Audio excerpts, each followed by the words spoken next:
खावे सो पछताए। यह जग लाड़ू भूत को दुहु भांति दुखदाय। दुहु भांति दुखदाय खाज जो नखन खुजावत। रोग भोगते होय शिष्ण रसना इत दावत। श्री भगवत उरधारी भक्ति करी मन को दावे। श्री भगवत उरधारी भक्ति करी मन को दावे। गुरु आज्ञा अनुकूल गुरु आज्ञा अनुकूल रहे नहीं बेदन खावे।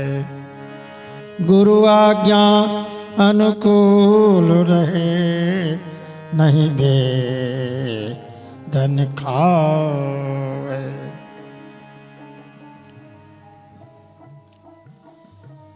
यह जग लाड़ू भूत को खावे नहीं पछताए सो खावे सो पछता है।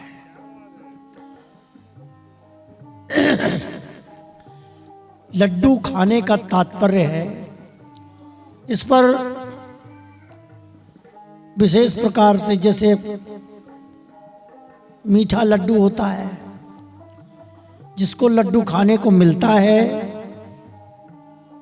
और ज्यादा खा जाता है तो अजीर्ण हो जाता है, रोग लग जाते हैं, तो फिर पछताता है, अरे भाई ये तो बहुत खराब है लड्डू। एक व्यक्ति कह रहा था, अरे भाई तुम लड्डू को क्या खाओगे, लड्डू ही तुम्हें खा जाएगा। हंसी विनोद चल रही थी उनकी बात। खावे सो पछताए, तो लड्डू का तात्पर्य क्या है? संसार के विषय संबंध को कहा कि जैसे बहुत से लोग चाहते हैं कि अब हमारा विवाह हो जाए, शादी हो जाए, तो शादी विवाह हो गया, गृहिणी आ गई, बच्चे हो गए, कि शादी करने से सुख मिलेगा, बच्चों से सुख मिलेगा, जीवन भर उनके लिए सब कुछ किया, लेकिन वृद्धावस्था आई तो वही स्थिति पूर्ण हो गई, कोई सहारे को नहीं मिला। तब दुखी होते कि हाय ये मैंने क्या किया। संसार का सुख भोगा तो भी पछताया। और दूसरा पक्ष है कि किसी व्यक्ति की शादी विवाह नहीं हुई, घर गृहस्थ नहीं रहा, अथवा घर छोड़कर जंगल चला गया, या फिर कोई साधु बन गया, साधु बनने के बाद बीमारी आई, स्वास्थ्य खराब हुआ, तो पछताने लगता है, अरे भाई हम तो रह गए, हम तो घर के रहे न घाट के रहे। तो उस बात को कहते हैं कि यह जगलाड़ू खावे नहीं पछताए सो, और खावे सो पछताए। ये जग लाड़ू भूत को संसार रूपी लड़ुआ, भूत का सा लड़ुआ है। भूत का लड़ुआ कैसा है? देखने में बहुत अच्छा लगता है, चमक आती है, बड़ा सुंदर देखने में लगता है, लेकिन वास्तव में बहुत बुरा है। ये एक उदाहरण से भूत का लड्डू समझाया जाएगा। कैसे है भूत का लड्डू? दो बात दुखदाय। हमारे एक वृंदावन में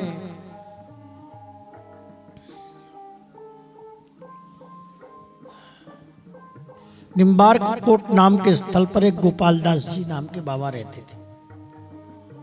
वो वृंदावन की परिक्रमा कर रहे थे। एक स्थान पर बावड़ी थी, रात्रि के समय परिक्रमा करते थे वो ज्यादातर। तो उन्होंने क्या देखा, आजकल तो बिजली हो गई है, लाइट का सब प्रबंध हो गया है। आज से 100 साल पहले कहाँ थी बिजली, सब वो लालटेन बड़े बड़े गैस के जलाते थे। तो बावड़ी के आसपास बड़ा जोर का प्रकाश दिखाई दिया और बहुत से लोग भंडारा चल रहा था।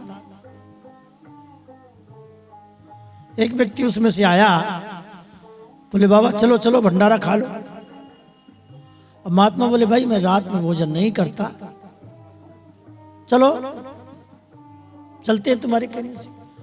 वहां गए तो बहुत से लोग सब साधु के वेश में, ब्राह्मण के वेश में सब दिखाई दे रहे थे। बोले भाई हम पाएंगे नहीं, हमको तो बांध दो, पारस ले लेना। पारस माने हाथ में ले लेना, बांध लेना पोटरी में। पोटरी में बढ़िया सुंदर लड्डू, रसगुल्ला, पूड़ी, जो कुछ भी था अपनी साफी में बांध लिया और साफी में बांध करके गए अपने आश्रम में जाकर उसको कोठी में लटका दिया और हाथ पैर धो करके सो गए। सुबह के समय नींद खुली तो नहा धो करके नित्य नियम करके शिष्यों से कहा देखो भाई रात में हम परिक्रमा गए थे तो प्रसाद मिला था, उसको जरा ले आना। वो जहां पोटरी उठाकर लाए तो उसमें तो बहुत मल की दुर्गंधी आ रही थी। सूकर कूकर का मल भरा था, भयंकर दुर्गंधी थी। अब वो ला करके देखते ही महात्मा तो बड़े विचार में पड़ गए, हे भगवान ये कौन सी लीला है, वहां से तुम लड्डू लाए थे, वहां से तो प्रसाद लाए थे, और ये क्या है। समझते उनको देरी न लगी कि ये कोई साधारण मनुष्यों का भंडारा नहीं था, ये तो कोई नीच प्रकृति के लोग वैसे हैं। मनुष्य शरीर से हट करके भूत प्रेतों का चक्कर लगा। दूसरे दिन फिर गए डंडा लेकर के, महात्मा डरे नहीं गोपाल दास जी, और उसी वैसे वहां चल रहा था। जाकर डंडा फटकारा, कौन हो तुम लोग, ये सब क्या किया मेरे साथ धोखेबाजी। तब उन्होंने अपनी अपनी स्थिति बताई। बोले मैं अमुक महात्मा, मैं वो महात्मा हूँ, मैं वो पुजारी हूँ, वो मैं मंदिर का ये से हूँ। बोले क्यों। तब फिर उन्होंने बताया कि हमने ठाकुर जी का भोग लगाए बिना अमनिया खाया। कोई कह रहा है किसी की संपत्ति में हमने धोखे से किया, ठाकुर जी का श्रृंगार चुराया, सोना चुराया। कोई कहता है मैंने ऐसे किया। अब उन लोगों के लिए तो बोले तुम्हारा कल्याण कैसे होगा महाराज, हमें प्रेत योनि मिली है। महात्मा को दया आ गई तो जिन जिन को नाम लिया था उनके यहाँ जाकर के उनके परिवार वालों को बताया और उनकी जहाँ संपत्ति गड़ी थी उससे फिर भंडारा किया, उनको चरणामृत दिलाया, उनका कल्याण किया। तो तात्पर्य ये है कि भूत की संपत्ति देखने में वो अच्छी लग रही थी परंतु वास्तव में वो मलवत थी। इसी प्रकार ये संसार का सुख देखने में अच्छा लगता है परंतु परिणाम में दुखदाई ही है। ये है भूत की संपत्ति का तात्पर्य। देखने में बाहर चमक दमक बड़ा अच्छा लगता है, दू भांत दुखदाय खाज जो नखन खुजावत। अत्यंत कुछ खाना पीना उल्टा सीधा जब हो जाता है, भोजन भी या विषय भोग में प्रवृत्ति ज्यादा हो जाती है तो रोग बढ़ जाते हैं। रोग भोगते होए दो भात दुखदाय खाज्य नखन खुजावत। उदाहरण देते हैं जैसे शरीर में खुजली का रोग हो जाता है। अब खुजली लगती तो है और यदि थोड़ा सहन कर जाओ तो बात अलग है, लेकिन यदि थोड़ा सा खुजा दिया तो खुजाने से मन नहीं हटता और खून निकल के आता है। और यहाँ तक खून भी नहीं, खून के साथ फिर वो पक जाता है, तो और दुखदाई हो जाता है। खुजाने के पहले इतना दुख नहीं था, लेकिन खुजलाने के बाद और भयंकर कष्ट होता है। जो नखन खुजावत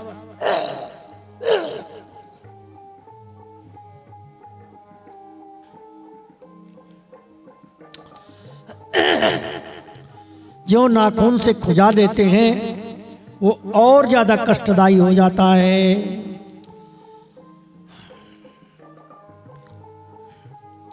रोग भोगते हो, ये जितने रोग होते हैं ये भोग से होते हैं। शिक्षणेन्द्रिय और रसनेन्द्रिय के प्रति हम लोग प्रभावित होकर के उल्टा सीधा कार्य करते हैं। रसना हित धावत, और जिह्वा के स्वाद में हम इधर से उधर भागे दौड़ते हैं।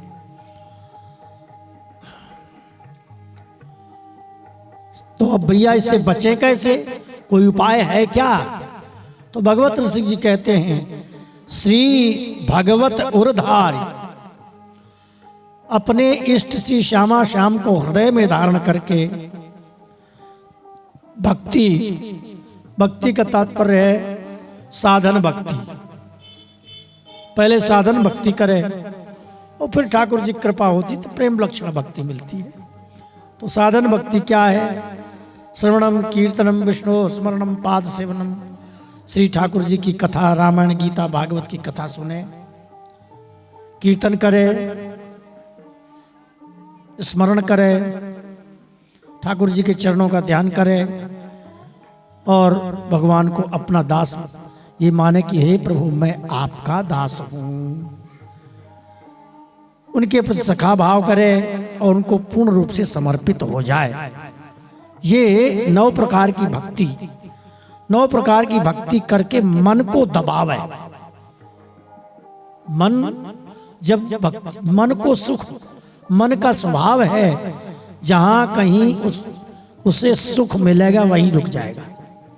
अब नित्य प्रति हम लोग नाम जप करने लगे, पाठ करने लगे, कीर्तन करने लगे, तो पहले तो मन नहीं लगता, परंतु जबरदस्ती पहले लगाते हैं और अभ्यास बस पीछे पीछे उसमें मन लगने लगता है, रस मिलने लगता है, तो मन भी लगने लगता है। इसलिए कहते हैं दाबे, मतलब अभ्यास बढ़ावे तो फिर मन दबने लगता है, मन बस में होने, मन दबने का मतलब मन बस में होने लगता है। श्री भगवत उरधारी, श्री माने राधा रानी, भगवत माने बिहारी जी, उनको हृदय में धारण करके भक्ति करके मन को दावे और गुरु जी की आज्ञा के अनुकूल, गुरु आज्ञा अनुकूल रहे नहीं बेदन खावे। इसका अर्थ, शब्दार्थ तो ये है, गुरु जी के आज्ञा के अनुकूल रहोगे तो आपको वेदना नहीं खानी पड़ेगी। वेदना माने कष्ट, कष्ट नहीं भोगना पड़ेगा। कौन सा कष्ट? बोले मरने के बाद जो नरक में जाते हैं, इस संसार में भी कष्ट है, मरने के बाद नरक में भी कष्ट प्राप्त होता है भगवत विमुख जीव को। तो अब श्री गुरु आज्ञा अनुकूल का मतलब क्या है? गुरुदेव ने जो तुम्हें नाम मंत्र उपासना भजन करने का तरीका बताया है उसके अनुकूलता से चलो, तो एक मन केंद्रित हो जाएगा और तो तुमको वेदना सहन नहीं। वेदन खावे का मतलब, वेदन माने वेदना, वेदना माने कष्ट, तकलीफ, खाना माने प्राप्त करना नहीं होगा, तो फिर वो कष्ट नहीं होगा। गुरु आज्ञा के अनुकूल जिन महापुरुषों को जैसा श्री ठाकुर जी का रूप जो मंत्र नाम प्राप्त है उसी के आधार पर भजन करो, तो इन वासनाओं से छुटकारा मिल जाएगा। क्योंकि वासना ही जीव के पुनर्जन्म का कारण बनती है। जो हमारे मन में ये होगा हम प्रभु के हैं, हम उन्हीं के पास जाएंगे, इस प्रकार की वासना हो जाएगी तो काम बन जाता है। बोलो वृंदावन बिहारी लाल की जय। जय श्री राम।